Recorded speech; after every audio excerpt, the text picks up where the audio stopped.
Here we're going to take a look at how we can use curves in order to color correct this image. Primarily, we're going to focus in on how we can work with color correcting the skin tone, but also notice that there's something in the image, this jacket here, that I'm guessing is probably black.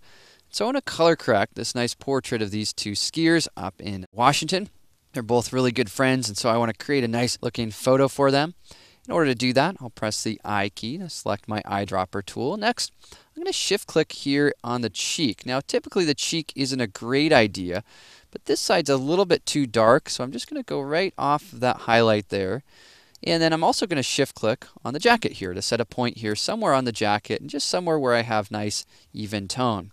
All right, well, point 1, let's click on that and show those CMYK values. Now when I look at those values, I notice I have some problems. They're not even really close to the overall tone that I need here. So I'll go ahead and click on my curves adjustment layer icon.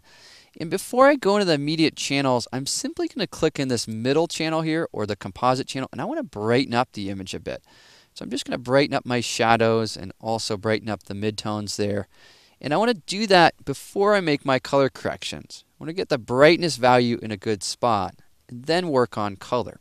All right, next step. Which area do I need to work on? Well, I'll go into my green magenta channel with the target adjustment tool.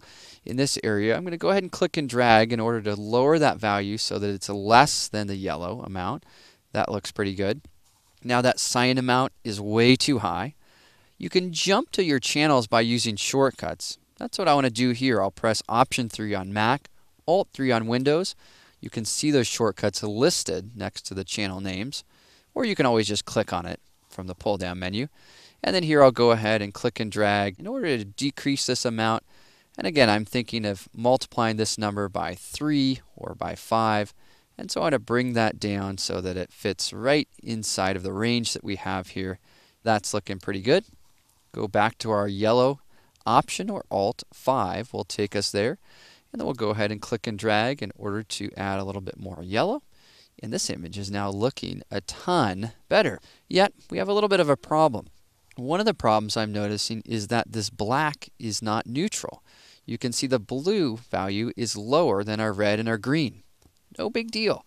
Simply make our way over there, and here we're going to click and drag to make another adjustment to kind of salvage those tones or that area of the image. And now let's evaluate our overall before and after. Well, here we have it, brightening the image and then color correcting the photo so that it looks much better. Well, let's say that at this juncture we decide, you know what, this image is just too bright. Well, we can always go back to that RGB composite here, and we can click and drag down.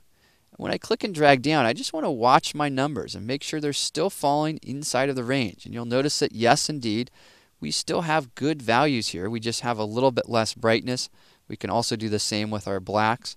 And again, we just want to track those values and make sure they're all falling in a good range. And I'll make this just a little bit less there. Clicking on these points and just finding a nice brightness value for the image. And here you can see curves once again saves the day. Let's look at our before and after. Here we have it, before and then after.